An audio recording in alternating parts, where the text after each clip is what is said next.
Oh, shit, he got the Draco over there making it go clack, clack, clack, clack, clack. Where my mom at? I'm gonna get some money so I can... You go clack, clack, clack, clack, clack. Hey, man, you don't mess with that Draco. You don't know nothing about that. You ain't about that life. You leave that Draco alone. He's supposed to be a banker or a lawyer or a doctor.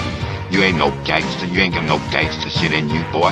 Hey, man, he trying to tell him he can't use the Draco. Man, why don't you leave him alone, cuz? Yeah, cuz, why don't you leave me alone, man? You don't know nothing about me. You don't know where I come from. Hello, my children. When you're looking for someone to bust demons, haints, Bigfoot, dogmen, and everything in between, there's only 2 men to call.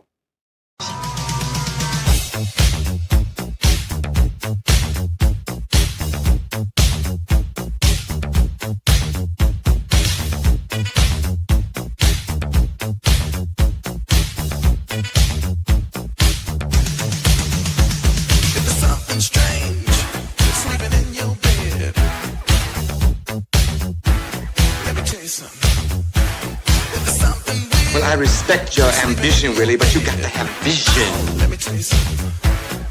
Bustin' makes me feel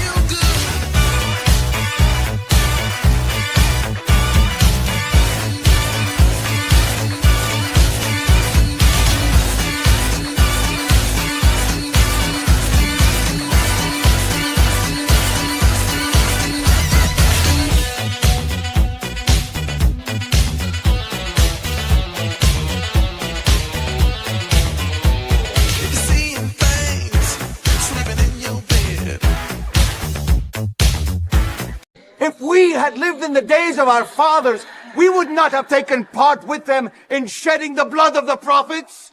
But in your actions, you now and will reveal that you are sons of those who murdered the prophets. You serpents, you brood of vipers. How will you escape being condemned to hell? In the year that King Uzziah died, I saw the Lord on high.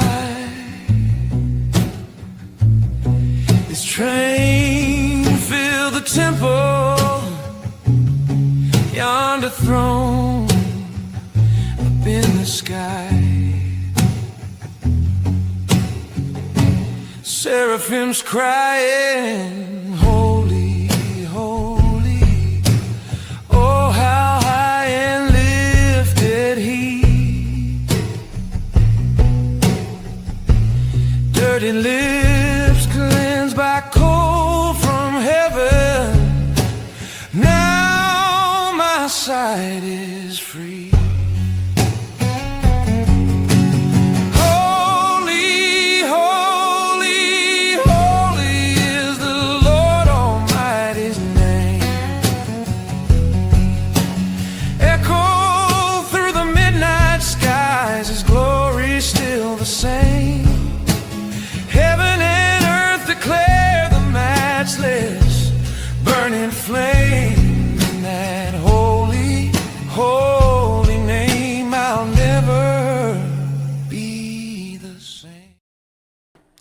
Welcome back, ladies and gentlemen, to The Late Show. I'm your host, the preacher from the Black Lagoon, D-Doss. As always, I'm joined by my brother-in-arms, best friend, the good doctor, David Roach, the Red Pill Preacher.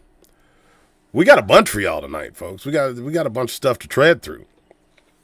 Tonight's show is called The Black Awakening, which I believe it's a part of, on a spiritual level. The Reiner Sacrifice, MIT Professor Hushed, and Witchcraft Unleashed. What's up, brother? Whoa, it's quite a lot to unpack here tonight, brother. It's a lot going on in this heliocentric model of this globe that's spinning around in it. It's very been a much while so. since we've been on, so it's good to be back in the saddle. Yes, absolutely it is. Great to be back with you folks and presenting y'all with the truth of this world. So we're going to jump right into it. This is a video. Everybody knows that Rob Reiner, director, actor, and producer, was murdered in a grisly fashion. His son is the #1 suspect in that murder. But we see tragic things like this and we become jaded. And I hate to say it, but I'm no different. You almost expect things like this out of the denizens of Hollywood. But when I saw this portion of a roast of Rob Reiner, it brought me back down to the ministry and what I'm supposed to be doing. And once you see this, you'll understand what I'm talking about. I believe that Rob Reiner passed on either a generational curse or generational trauma to his son. Now, there's a multitude of clips, and I'm putting something together for it that I'm actually going to release on the channel. And I know I haven't released an actual video or an edit in a while, but this deserves it. But I'm going to show you this video, and then we're going to discuss it because it's worth discussing. This is, as I said, a portion of a roast that took place in, I believe, 2011 of Rob Reiner. And the channel it's coming from is called Hacked Headlines. It's a pretty good channel from what I've seen so far. They're putting forth the truth unfiltered. But it's very, very disturbing stuff, so viewer discretion is absolutely advised. There we go, and boom. Their 32-year-old son has been arrested on suspicion of his parents. But for people who know what actually goes on behind the scenes in Hollywood, it's not very surprising at all. An old clip resurfaced recently that is extremely disturbing and might shed some light on why Nick allegedly did what he did. Extremely disturbing. I'm not accusing anyone of anything. I just Have you seen this yet, bro? During this roast of Rob Reiner, and people can come to their own conclusions. All right, It listen. starts with the host joking about Rob nurturing And the very dude young that's children, roasting him is and Al it only gets Franken. worse from there. And I know I you have know. to tell you that Rob has devoted himself to seeing the kids from birth to age 3 get the kind of nurturing, intellectual stimulation, love, really, that will make them. And I'm going to be frequently stopping it, of course, to add commentary. But we'd like to remind you folks that during these Illuminati sacrifices and the abuse of these children, 0 to age 3 is what they look for. That's the most pure sacrifice they can have. That's when they start the real trauma and start splitting and fracturing their persona, their mind. Grow up to be. Now, I'm not saying that's what's taking place. You can look at it one of two ways. That this man is trying to prevent what I believe happened to him growing up. And it's 2000, not 2011. He's either trying to prevent what happened to him growing up, or he's a part of the same thing. It's two trains of thought. A fully functional. Nurturing very young children, and it only gets worse from there. I have to tell you that Rob has devoted himself to seeing the kids from birth to age 3 get the kind of nurturing, intellectual stimulation, love, really, that will make them grow up to be a fully functional, happy person, unlike, say, Brett.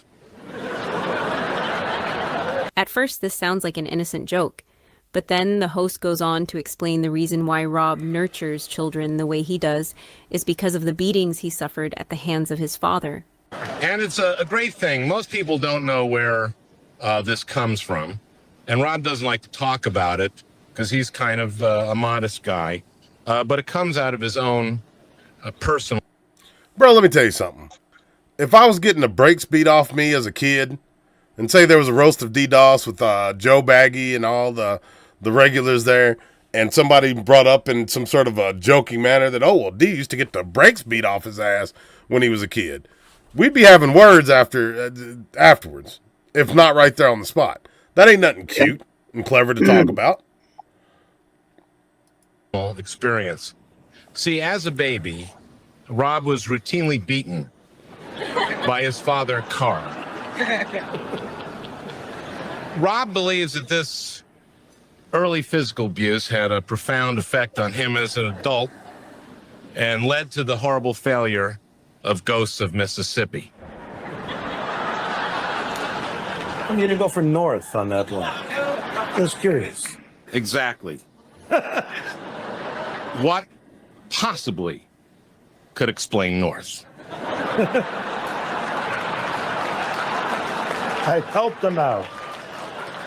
It's at this point the dialogue becomes extremely weird, but Yeah, at the they're same time telling. They're taking host- jabs at his body of work, but I mean it's just weird. I mean, like who?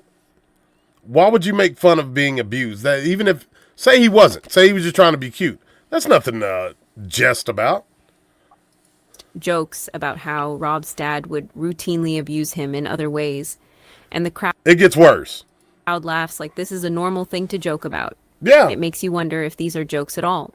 On a typical night, Carl would slip into Rob's bed, Jesus.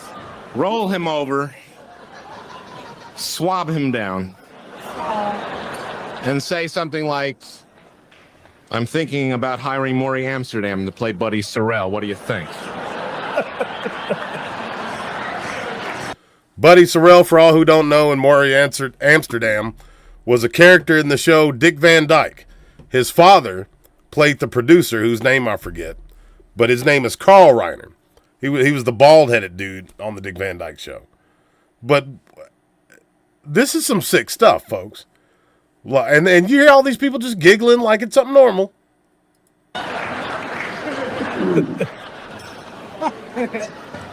Then the host elaborates on how Rob's dad would actually invite all of his Hollywood friends to join in on it.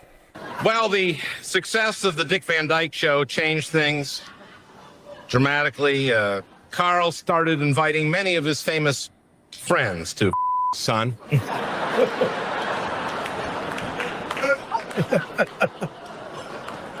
You see what I'm saying? What I was telling you about this? You hear what this son of a gun said, bro? How crazy is that? This is nothing more than a humiliation ritual. There you go. It's an absolute humiliation ritual.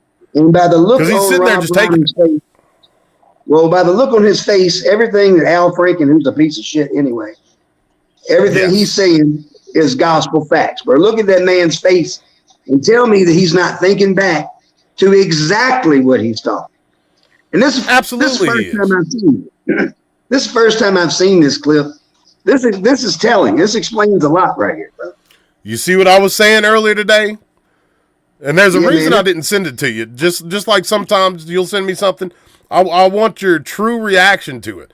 And you thought the exact same thing I did, bro. Mm-hmm. This isn't just, some body fun or some risque humor they're doing.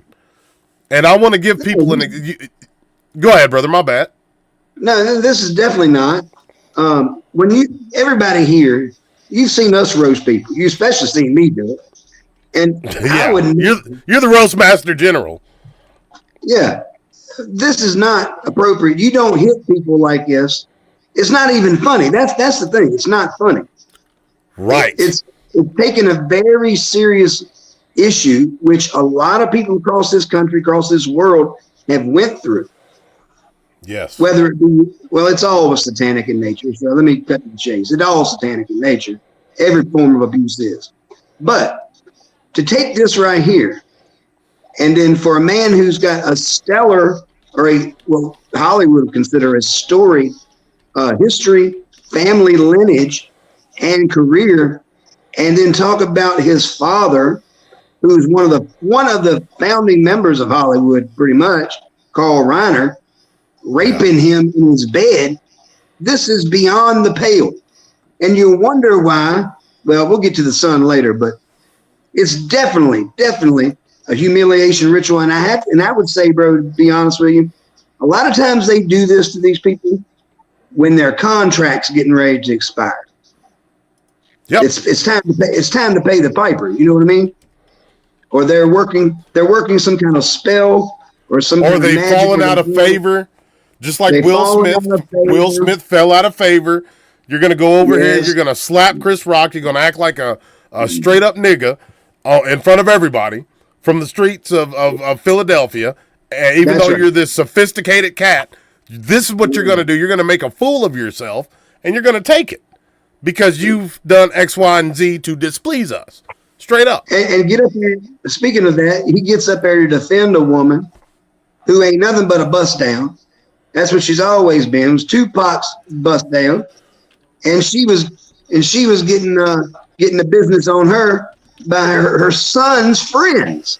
Yeah, and bro went on bragged about it and interviewed him and talked to him about it. Yeah, that was another humiliation ritual. These people are sick with a capital S. Yep. But I want to show you something after this, and it's Richard. Let's keep trucking through this real fast. Then the host elaborates on how Rob's dad would actually invite all of his Hollywood friends to join in on it. Well, the success of the Dick Van Dyke Show changed things dramatically. Carl started inviting many of his famous friends to son. That's crazy. Look at that man's face. Yeah, and he's just giggling. He got his legs crossed like it's no big deal. List includes some of the greats in comedy. Paul Lynde.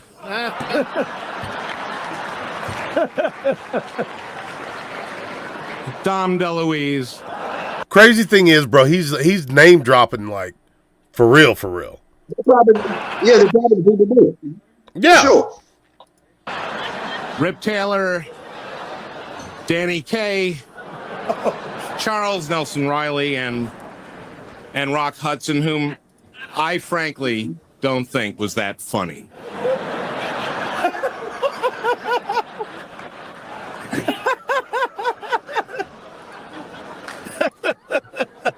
Rob, I love you like a brother. Wait a minute. Don't love me like a brother. No, and all kidding aside, it's been a great evening, and thank you for doing so much to make sure that no other kid ends up like you. How crazy is that, bro? Because the dude actually does run like this program for underprivileged youth, and that's the kind of jokes he's up there laughing at. They're making light of children getting abused. Kind of crazy. Yeah. Well, look at Rob Reiner's circle. Okay. You know who him and his wife? Let's go with his wife first. That she was a photographer. Did you know that she's the photographer that took the book cover photo for Trump's Art of the Deal? No, I didn't know that. Yes, That's sir. Crazy. Isn't that kind of crazy? Yes, sir. But And it's they crazy, were bro, but besties. not surprising. Yeah. They were besties. Rob Reiner and his wife were real chummy and real tight with Barack and his husband, Big Mike. Matter of fact, they were supposed to meet Barack and Big Mike that night that they were killed, according to Big Mike's testimony, his own testimony. And bro, this is one of those things like, and you know, I'm the first one to bird dog a conspiracy theory, but I really do think that was happenstance this time. You know what I'm saying? It may be, but it doesn't change the fact that that's the circle they ran in with a bunch of damn weirdos. They're all absolutely, bro. Yeah, they're all the Obama's chef died in 3 feet of water. Who people said was a strong swimmer, no brain aneurysm, no stroke, no heart attack. He was in his, I think, mid 40s. There's no reason he should have died in a koi fish pond, but he did. Yeah. Riddle me that. You got more bodies in a cemetery on, just like the Clintons. Just like the Clintons. So, all of them. Yep.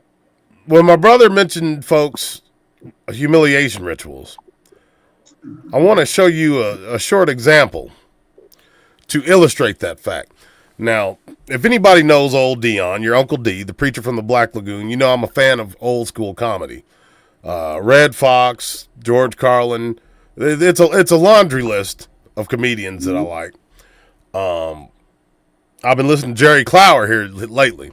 Very, very funny man. But Richard Pryor is the godfather of what they call, one of them, him and Red Fox, of what you call blue comedy or adult comedy. They called it blue comedy back then. You couldn't find Red Fox's. Yeah, off color. Blue comedy, off color. Back in the day, you couldn't find their albums. You'd have to ask the guy, and he'd bring them from underneath. He wouldn't display them out front. But this is a roast of Richard Pryor. And when we talk about humiliation rituals, it came out recently through another high-level Illuminati member as far as black music goes. He wrote the theme songs to the Jeffersons and Sanford and Son. What's that old boy's name? His daughter dated Tupac Shakur. I'm not sure. He was the father of old school Motown. Cassidy knows. Cassidy, tell me that dude's name. Dr. Manhattan turned off my BET, so I don't know those answers to those trivia questions anymore. You'd know exactly what I'm talking about if I called it. Bro, he found Will Smith, and allegedly him and Will Smith had some sort of uncouth relationship. God, is that right? Yeah. But anyways, he came out and said he revealed that Richard Pryor was bisexual. And he revealed he had a relationship with, he outed him as bisexual. He didn't say he had a relationship with him. He said that Richard Pryor had a relationship with Marlon Brando. Not Barry Gordy, Kathy. That's a great guess. It's not Barry Gordy. This dude was a black dude. Why can't I remember his name? You know what? I'm going to be a good host, and I'm going to look it up because it's going to bother. Quincy Jones. Quincy Jones. Yep. Quincy Jones must have got high on that powder or something, bro, because he did an interview and he just started telling his weirdo business and everybody else's. So I'll say that to say this. He was talking about how Richard Pryor was this bisexual. And when you go back and listen to his comedy, Richard Pryor talked about being in a relationship with a transvestite back in the 70s. And Paul Mooney allegedly did something with Richard Pryor's 16-year-old son. And they tried to interview Richard Pryor Jr., I believe his name is. He won't say anything about it. He's approached about it. He mums the word. It's obvious something happened, though. You can see it in his face. But once you listen to this, you'll understand what my brother's talking about when he says humiliation ritual. They're just telling their weirdo business out in public and laughing about it like it's something cute or clever. But they're really just putting their stuff out there. Yeah, because it's not normal. You know what I'm saying? I am thrilled. It's not often that amateur people get a chance. And he's hiring a Georgia Pond right now. Yeah. And this roast is pretty funny. I mean, it had, you got a young Robin Williams, like a 20-something-year-old Robin Williams was there. That's Paul Mooney who wrote for to his left, that wrote for the Chappelle show. Thrilled. It's not often that amateur people get a chance to be on television, even 30 or 40 seconds, as they were. And the comments were brilliant. Spoon on the end, a man who nobody gives a shit about.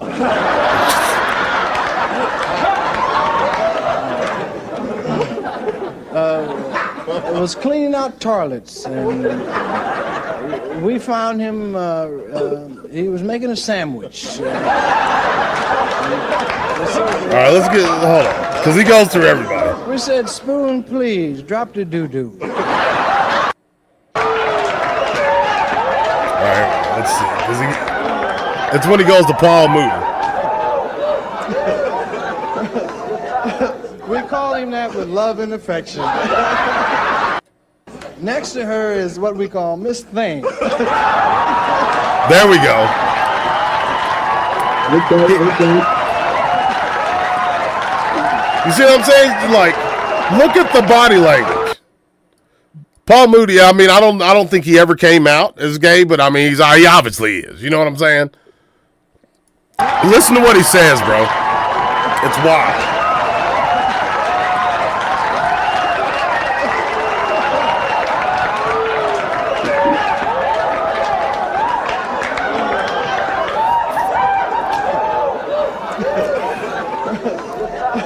We call him that with love and affection. As all of us know. As all of us know. Mm-hmm. Well, he hasn't let us down yet, has he? Listen at him. He's just jabbing him, bro. We've been friends a long time, and I sure wish he'd return my red handkerchief. My wife been wondering where it was. That still has her perfume scent on it. Bro, you know how crazy that is? Just that comment right there. Yeah. And he ain't bullshitting. That's the thing about it. Carl Charleston, embrace the debate. I'm going to end your debate right now. I just noticed out of the corner of my eye. I want to put it up where everybody can see it. When you say Patrice, you mean Patrice O'Neal. Patrice O'Neal is one of my favorite comedians as well. Patrice O'Neal can't hold a candle to Richard Pryor. With all Richard Pryor's faults and his wickedness and his madness, Patrice O'Neal ain't Richard Pryor. Period. But this ain't just like the Dom DeLuise thing. They start dipping your toes in the water at first, then they just hit you over the head with the truth. But really, Paul, it's really been a pleasure working with you because we worked together many years ago on the Red Fox show. We started writing together, and we walked into the office with the white man, and Paul didn't. What he did was sucked his dick. Bro, you know how crazy that is? Look at him laughing.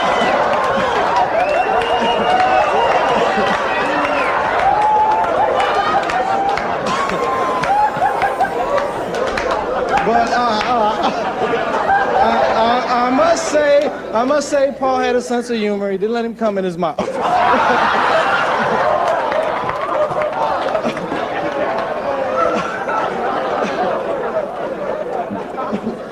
There's a point right here. But seriously, because I'm a big fan of body language. Like, I took a course in college actually about body language and handwriting. And there's a point in time right here, you'll see, Richard Pryor is going to keep, like, dialing it up, telling this man's business and all this wicked stuff he's been doing, and he's going to look down at him, and they're going to lock eyes, and Paul Mooney's going to put his head down. And you're going to know when you see it, everything he was saying was the gospel truth.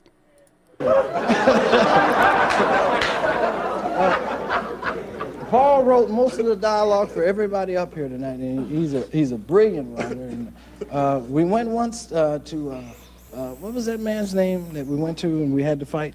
The producer. Producer to Bill. Sheldon Leonard. Sheldon Leonard. We walked in his office. We was there for an hour together, and Sheldon Leonard picked our brains and he said, thank you, and you can leave now. And I asked for the money. and Paul said, don't do that.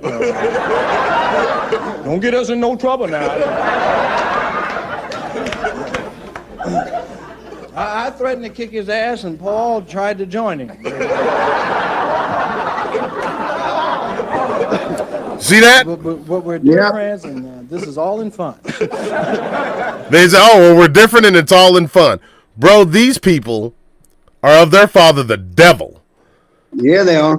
As soon Richard Pryor was telling he was coked out of his mind and telling the absolute truth, because as soon as he looks at him, you can leave now. And I asked as soon as he looks at him, he turns and looks away. And Paul said, don't do that. Don't get us in no trouble now. Look it. I threatened to kick his ass, and Paul tried to join him. Boom. But we're different. You know how crazy that is to me, bro? Like, so that's another reason Richard Pryor was a savage. He was doing all this craziness, folks. And you gotta respect that in a way. The man came out on a comedy album. I think it was That N-Word's Crazy. Well, we're adults. That nigga's crazy. It was the album where he was talking about being in a relationship with a transsexual. And he's going on. Thank you very much, Carl Charleston. We got a new subscriber. Welcome home. Amen. But folks, it's madness. These people, and don't think they're just doing it just because somebody falls out of favor and they say, hey, this is the good old boys club. You have to do this if you want to be in our favor. There's a spiritual element to it. Yes. God gives us our free will. That's why Jesus died on the cross for us. You have to understand. We have to, for God to love the world, he sent his only begotten son.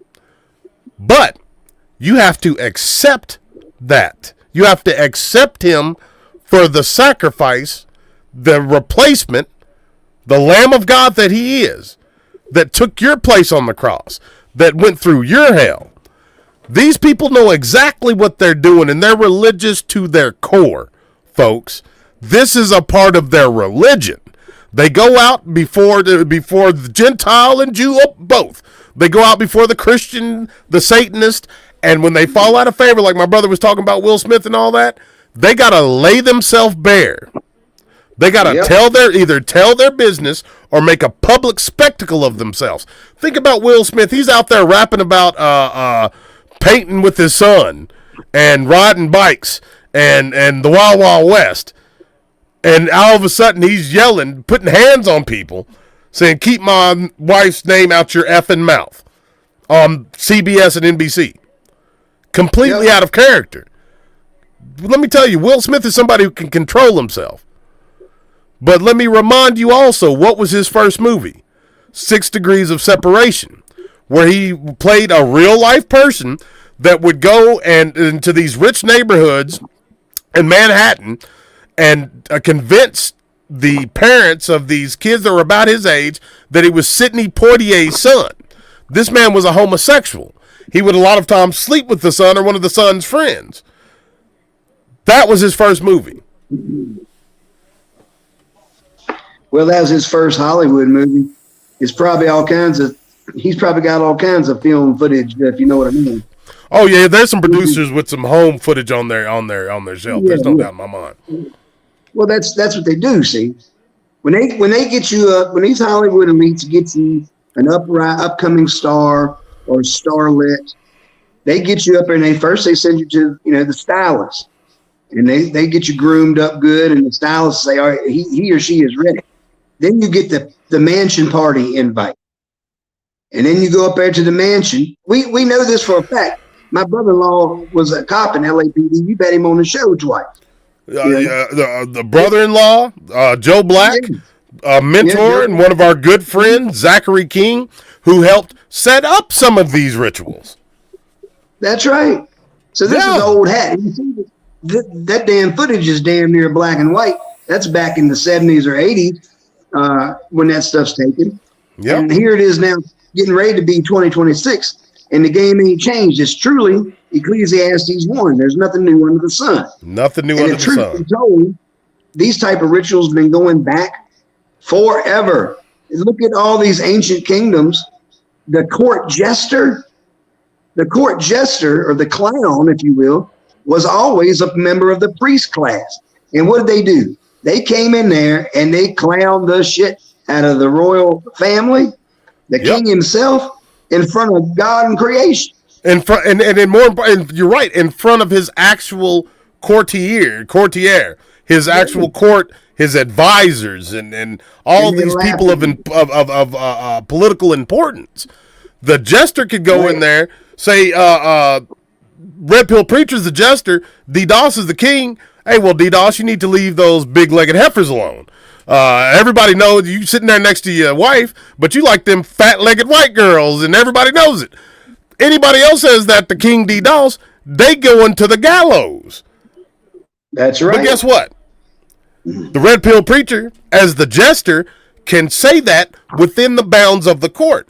A lot of times, the jester was almost, not even almost, was an advisor of sorts, because he was the only one in that court who could speak to the king plainly. He'd have to wrap it in some sort of comedy, but he could speak to him plainly. Just like they're rapping, and this ain't comedy. Like you said earlier with the I keep calling him Dom DeLuise. With Rob Reiner, that wasn't comedy, bro. There was nothing about that was funny. The precipice of it was him having this organization that took care of kids that were 0 to 3 years old. That's how he started off all that wickedness. Mm-hmm. That's the thing that got me. When I saw that, I was aghast, bro. It was like, oh my God, like what are you doing? And you're right, Al Franken's a scumbag. Oh yeah, Al Franken's definitely a scumbag. But we saw the same thing with the Lady Gaga ritual. Remember that? The Saturday Night Live 50th anniversary? Yep. Same identical thing. So this hasn't changed, you know.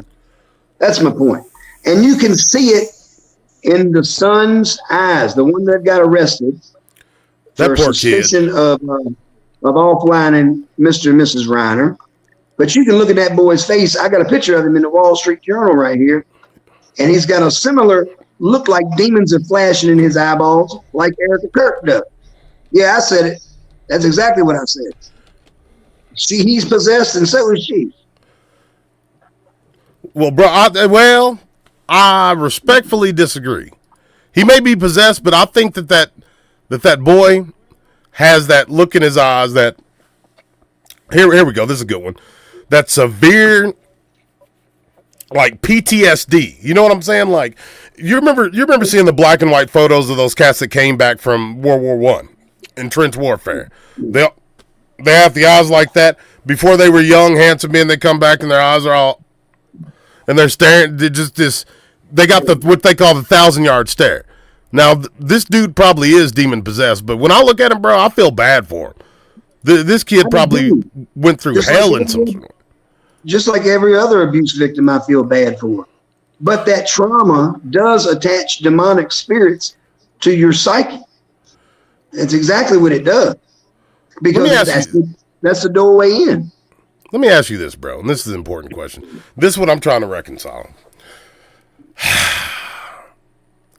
Do you think that this kid, and it's just what you're saying, do you think that this boy was abused? Or do you think it's some sort of a generational trauma that was passed on through his father? Because like what Al Franken said, that was real. And he was and it's that generational curse of abuse. You want my honest opinion? Of course, I know you do. Yeah. I watched interviews with him and the son, and he seemed like he loved it. I could see a genuineness when he was talking to him. That oftentimes happens. It's passed down from father to son or grandfather to grandson. It happens, trust me. I've seen it firsthand in living color. And look at that picture. You know, he just dead in the eyes, bro. Just like there's sorrow is, I guess, the word. He's got sorrowful eyes. I'll put it to you like this. He was addicted to drugs at 15 years old. In and out of rehab. That boy right there, that grown man. At 50, what? I mean, I know you're in Hollywood and whatnot, and you probably dibble-dabble around, but inside of rehabs, and then the parents left him be homeless for a period of time. Yeah. I mean, there's more to it than what is being said. I will say that. So whether it's passed down through generational curse or whether his daddy was doing the same thing to him that his daddy did to him, I think that's the most likely scenario. Yeah, and I mean, man, you know me, I try to be an optimist, bro, and I'll say that maybe this man, like, was trying to break that curse, but why in the 9 circles of hell would you sit and let Al Franken say all that wicked stuff and just sit with your legs crossed and giggle? You wouldn't. You wouldn't. You wouldn't. Nope. I wouldn't sit there and let him do it. I mean, I got up here and canceled his ass like a stamp. Folded him up like origami. Yeah, no kidding, bro. Saying some stupid stuff like that. Yeah, he would have got the. I would have showed Will Smith how to do it. I would have beat the brakes off of him right then and there. I'm like, what you say about my dad? Right there, that's exactly right. I'm not gonna say it exactly right because I'm not gonna say it. I just felt like Corn Plum 80. Why don't you go ahead and hit subscribe to this channel? I just want to highlight a new subscriber's comment. That's all. Just you know. Yep. Just yeah. Yep, there it is. But I mean, That's exactly what it is. and just like the juice box, it's all ritualistic. They're not, folks. You've heard me say it 1,000 times before, and I'm willing to say it 1,000 more. These people are not doing this because of its ritualistic nature. They're not doing it because it's a part of some sort of a cult that they're involved in. There's some tangible demonic force that's behind all of this. Yes. They're serving these false gods through these rituals. They're all in the Kabbalah, just like you said. Again, we got 2 good subscribers now. Welcome home. You're absolutely right. It comes all the way from Babylon through the Jews that did not adhere to God Jehovah, the God of the Bible, and they've brought it now into your homes, into your children, and their tablets and all the shows. They've interwoven this stuff into every facet of everything that we have to that we call entertainment. Everything. And I know there's a lot of new subscribers. I'll tell you right now, I learned to read on comic books. I'm an old school comic book fan. You know, I remember writing in my journal in 3rd grade who I thought should play what character, way before Marvel movies were even thought of to be a possibility. I'm telling you, you can watch any Marvel movie, any Disney cartoon, any Disney property nowadays. It's all esoteric Gnosticism and mysticism, and always has been, if we're being real. But they're interweaving their belief system into every facet of entertainment. Everything you watch. Everything we take in. Because the gates, we talked about the different gates. The gates of our eyes, the gates of our mind, the gates of our ears. We have great defenses. We have a great defense called the Holy Spirit that funnels out and filters out all that madness. But we have that pesky rascal called free will. I've talked to many Christians, one not too long ago, that fancy themselves a horror movie aficionado and was naming some of the most wicked shit that you could imagine. Demonic stuff, folks. I'm not talking about just like some casual Friday the 13th part 2 demonic stuff. They fancy themselves some sort of horror movie aficionado with this sinister and all this other kind of madness. And I asked them, well, how do you reconcile that being a Christian? Because these things have demons literally attached to them.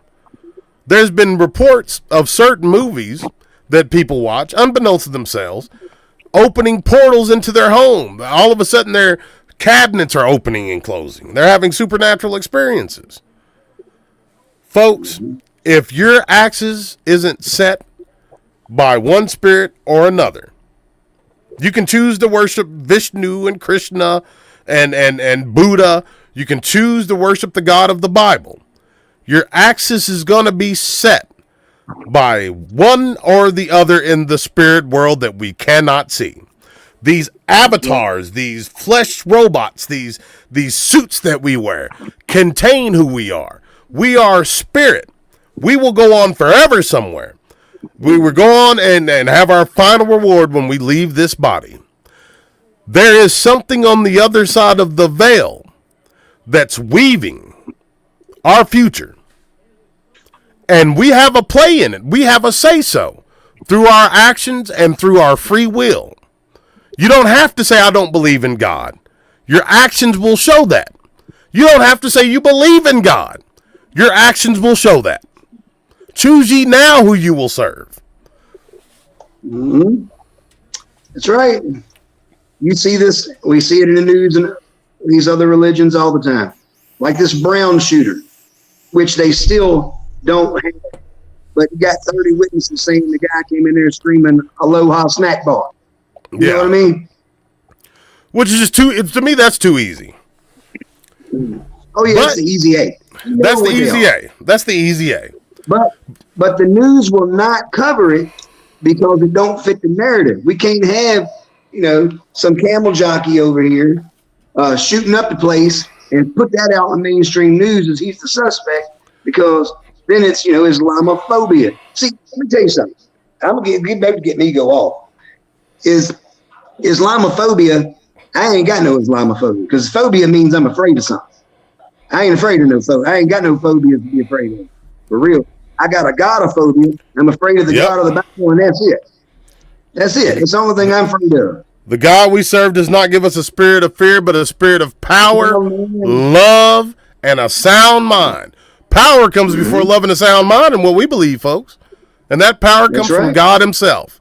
The same power that spoke us into existence, the same power that split the Red Sea, the same power that brought Jesus from the dead. That's the power that lives beneath your skin. You have no reason to be afraid of anything we're talking about or anything you see. You know who's afraid? These juice boxes who are worshiping Moloch and sending their kid through the flame and the fire. And yours too if you're not careful. Yeah, and you know that these powers that be, bro, they got no qualms about clipping you. They just clipped that MIT professor. They clipped that MIT professor up there because he was getting ready to spill the beans. Yep. And I brought this man's information up. That's the second portion of it, because this is a show tonight, brother. Yes, sir. So let's look into a little bit of this man. I'll give you folks my theory on him.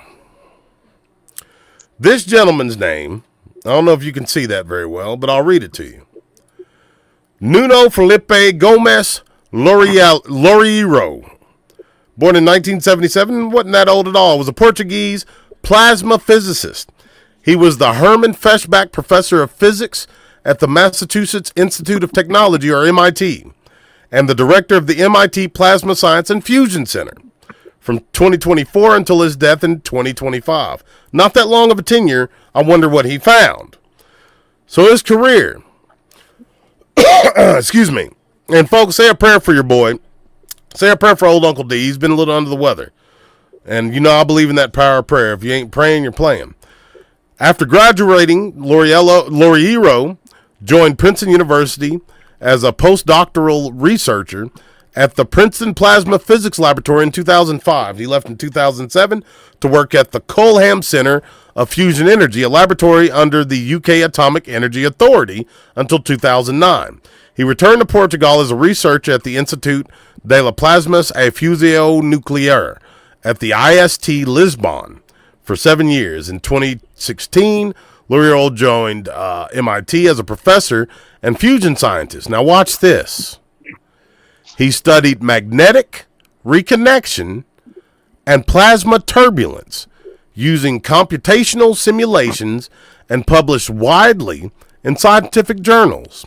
He became a full professor of physics in 2021 with a joint appointment in the Department of Nuclear Science and Engineering. So, folks, if you read anything besides his Wikipedia page, you'll see that the good professor dived deeply into magnetics. Now, you've heard me say before, and you'll see 3 specials on this channel about the CERN Large Hadron Collider.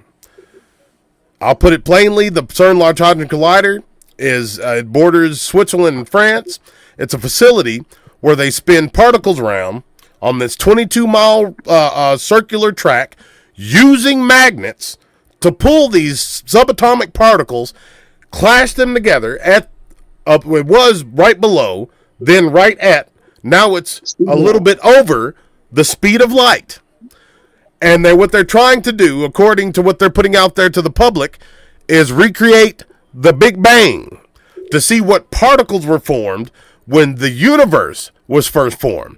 Now, you and I both know that it was a forever being who had no ending, that had no beginning, that said, "Bara, come into being, that which was not now is." He said, "Let there be." The vibrational frequency from that God's voice, that God with a capital G, brought everything we know as reality, everything we experience as reality into being. But they believe in the Big Bang. What they're actually doing, and what a lot of the directors and a lot of the physicists who work there say, is they're opening portals to different dimensions. A byproduct of this experimentation is dark matter, antimatter. Antimatter, you can have a grain of antimatter, and it has the destructive capabilities of 30 atomic bombs that were dropped on Nagasaki and Hiroshima during World War II. One small grain of rice has 30 times the destructive power. One grain of rice of this antimatter. They're collecting this antimatter. They're storing this antimatter not only in Geneva, Switzerland, but at different universities around the world. I won't get into that too far. But when I saw what this man was researching, when I saw his background, what he was a professor of, call me a conspiracy theorist. I wear it as a badge of honor. I'm an abstract thinker. Nobody's just going to break into an MIT professor's house and murder him for dry ass no reason at all. Let's say that he had a crazy ex-wife. I have a crazy ex-wife, crazy ex-girlfriends. I've always rolled over in my bed and went to sleep peaceful. They may run the flipper lip, but they're not going to come through my window and blow my brains out. This man was on to something, folks, and I believed he discovered exactly what was going on over there. And this is just old Uncle D talking. I believe he discovered exactly what was going on over there in Geneva, Switzerland, at the CERN Large Hadron Collider at the LHC facility. And maybe he said, you know what? I think that there should be a more lucid explanation given to the people. I think I should maybe teach a class on what's really taking place. Now, folks, do you think that the powers that be that are opening these portals to these old gods, you think they're going to let that happen? No, they're not going to let that happen. They want you dumb, in the dark, watching your Netflix shows and working on your hamster wheel. They don't want you questioning them. They're the paymasters. You gotta be a good little slave. You don't get on the get on the hamster wheel. Yeah, I think like you did. He was getting ready to come forward with something. If it wasn't CERN, there's something else getting ready to happen in 2 days. 3-Eye Atlas too, right? Yep. 19th of December, we're going to know something. And that circle of people, these elites and these academics, know full well what's going on. So he was going to come forward with something, and they clipped him for it. There's no other explanation. No, there's no, unless somebody shows me conclusive evidence. Now, this is just a theory of old Uncle D's, and I'm glad that you agree. But unless somebody comes forth with some tangible, I'm not saying like some hearsay. I don't want to see some dude nobody's ever heard of before that you can't find a history attached to this professor saying, oh, well, he was a gambler and he owed the mob. I'm not going to buy that. You're going to have to show me something tangible. I'm going to have to see receipts. You know, all these murders, bro, kind of put, when we started talking about this the other day, something came to my mind, and I believe I mentioned it to you. It really brings me back to the Tate LaBianca murders of the Manson family. It get that feel to it. It does, bro. Like it almost like the same frantic nature of it all. Yeah, exactly. All of a sudden, Rob Reiner. The first time I remember, I told you like the way I found out about it is that sensational tweet that Trump put out, and I was like, "What the hell is he talking about? They were murdered," and he's like saying this stuff. Then you find out it was the son. Then you find out it was with a knife. It's like, what? Which is how most ritual sacrifices are done. With the athane. It's called the athane in witchcraft. Yeah. Nobody can convince me that all this stuff we're seeing in public that brings us to the third part of this, Witchcraft Unleashed. Bro, you realize we're going into the second most holy day in the occult. The second one. The winter solstice. Yep. We're getting ready to go into that. So they're really gearing up. They're amping up. Look at the satanic calendar we've got, and you'll look at Christmas and New Year's, and you'll see that they venerate that day as much as they do Halloween.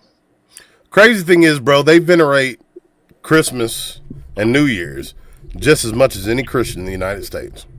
I believe. Of course. Well, because at its roots, Christmas is an occult holiday at its roots. Yep. Jesus wasn't born on December 25th. Not with shepherds out there in the field. Yeah. But it's one of those things, man, like, and I want to do a show. I ain't got to talk to you about it, but I really want to do a show and dissect Gnosticism. Because that's what I think we're in a new age of Gnosticism. I saw a Christian, what I thought was a Christian podcaster, talking about the only true religion is Gnosticism because that's what Jesus preached. That's what this guy was saying. And with my intellectual mind, I can understand what he was saying. You know, intellectually, I can understand. But spiritually, he's far off the mark. The term gnosis, to know, right? Yeah, to know. Right. Daniel, the book of Daniel, chapter 12. For men shall run to and fro, and knowledge shall be increased. That's what he said was going to happen in the last days. Yep. That's wild. This is what we have. We have a generation where knowledge is more accessible. This is the oxymoron behind it. Knowledge is more accessible today, and people are 10 times dumber. 10 times more ignorant. Yeah. They're more ignorant today with knowledge at your very fingertips. More computing power in your hand that supposedly put somebody on the moon. Yeah, supposedly is right. Yeah, supposedly. I use that term loosely. Yeah, man, it's wild times that we live in. Yeah, wild times that we live in. But you know what? God made men like us for a generation such as these. And I've said it before, you know, and that's almost my mantra. And that's what I keep coming back to. That's what keeps motivating me to do these shows, as you know. The Bible tells us to preach unto your own generation. I'd love to preach like I heard my pastor when I was going to Mount Zion Baptist Church in Ardmore, Oklahoma. I'd love to preach like him. He was an awesome preacher. He'd give you the cold chills. But it's not 1992. It's 2025. Yeah, it's true, brother. We have to, we're raised up to be a standard against what's going on. You know, we get down. I get down too. I have days when I say RPP is going to hang up his fedora and hang up his spurs, and I'm just going to, you know, do my thing, lift weights and arm wrestle. That's what I'm going to do. But you know what? We have to keep fighting a good fight. That's right. And I'm not ashamed to say, folks, this man you see sitting right here, who I love like we came out of the same womb, you wouldn't be listening to me right now if it wasn't for him, because there's been more than one occasion where I tried to give him my channel and say, you just carry it on, because I just want to work and go about my business. And he wouldn't let me do it. And I thank him for it, because it gets hard sometimes. You know what I'm saying? Mm-hmm. But it's not supposed to be easy.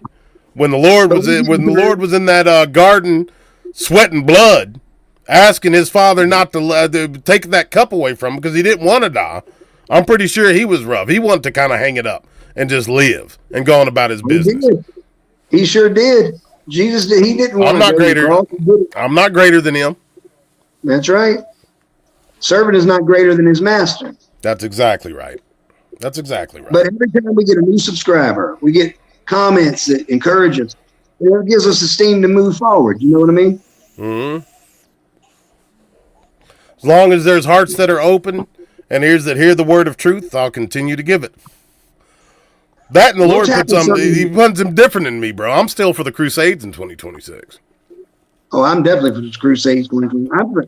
You know me, I told you 6 months ago, I'm for the Crusades 2025, 2024. Yep. On the cool, I was in for the Crusades in 2015, 2012, honestly. Yeah, exactly. I was all about it. I'm about that action. Yep. And when I see all these things, you know. Oh, go ahead, brother. You're going to tell people we're going to have the very scary Christmas. We're going to have a very supernatural Christmas. I was thinking about that today, bro. After watching Kumbo, our good friend Tim Baker, on a documentary, a very well done documentary, I think I'm going to tell some old spooky stories. And I made this a Christmas tradition to read like a famous Christmas story, you know. Christmas Carol, bro. Don't go wrong. Yeah, I was thinking I was going to read the Christmas Carol, record it, and throw it up. Yeah, I think that's good, bro. I think that's one of my favorite writings of all time. That interaction between Jacob Marley and Ebenezer Scrooge is very powerful, bro. Yeah, it is. We actually got to watch. We watched the film version of with Kelsey Grammer that was made back in the early 2000s the other day. It was, bro. I ain't gonna lie to you. It kind of choked me up at the very end, bro. But the Scrooge story chokes me up anyways. You know what I mean? It is my favorite Christmas movie for sure. I'd say mine's still The Grinch and Scrooge, Scrooged with Bill Murray, which is another version of it. But yeah, it's you can't beat it. Look at here. The Grinch is good too. It's my birthday today, y'all. I'm 54. One more year until the government declares me a senior citizen. God bless you, Joe Baggy, and I sincerely hope the Lord bless you with many, many more. Happy birthday, brother. You're a great friend, brother, and subscriber. You're 1 year away from that senior coffee and the Golden Eagle discount. Yep. I was going to be cynical and quote that old Pink Floyd song, but shorter breath, one day closer to death. But no, I love him too much. Look at here. We got my nephew in here, the World Weather Authority. Folks, it always rains, snows, heat. You got weather. You got to deal with. If you're alive, you got to deal with weather.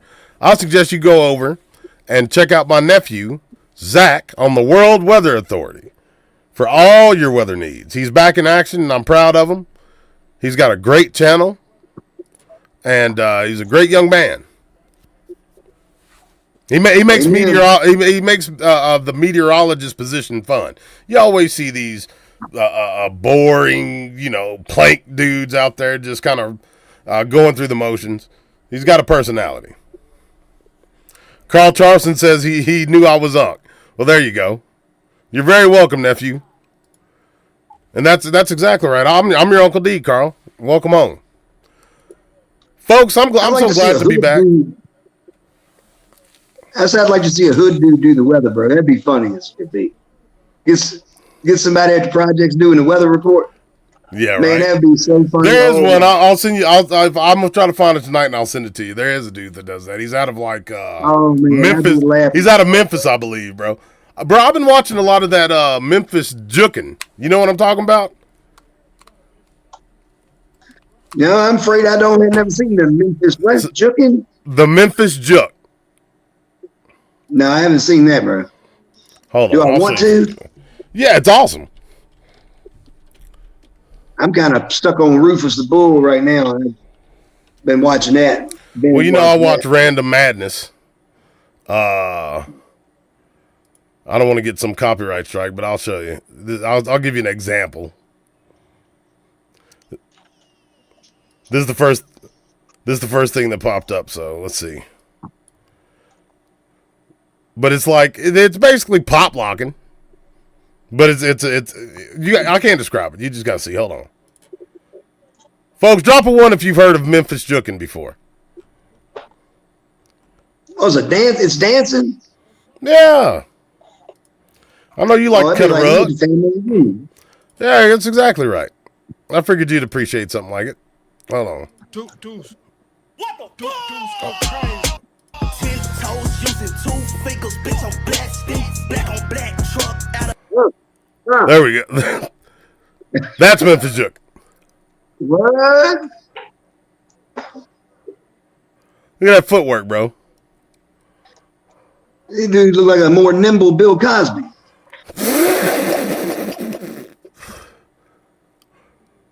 Well, that stuff they do like back in the 90s, bro. You know what I'm saying? It's coming back.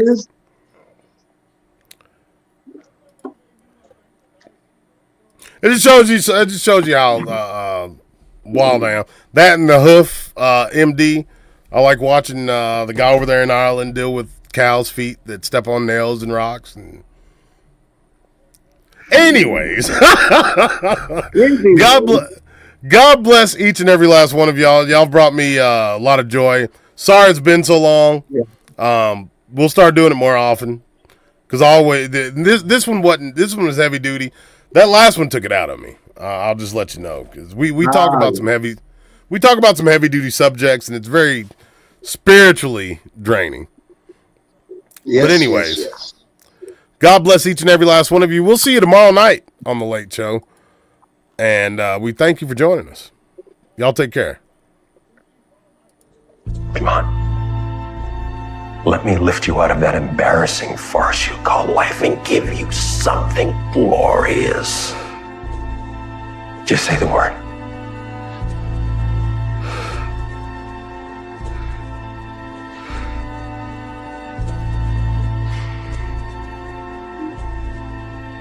Heavenly Father. Are you praying? Chill. Well, that's a first. I'm in trouble and I can't do this alone. Amazing. I love it. I love it. I love this. Are you still praying?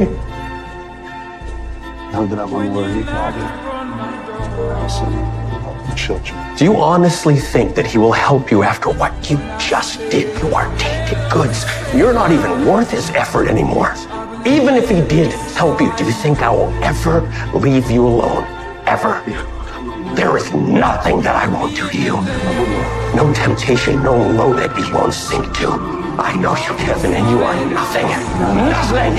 I am greater than him. I am certainly greater than you.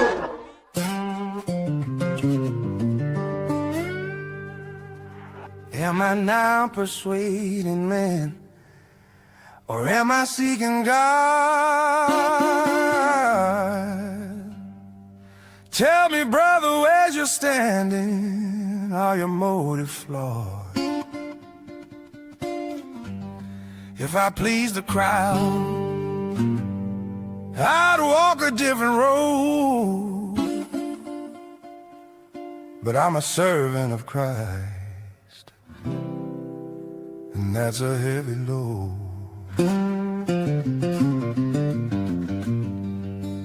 I don't sing to please no man, ain't chasing no applause. I belong to the risen Lamb, I'm bound by a higher cause. Hello, my children.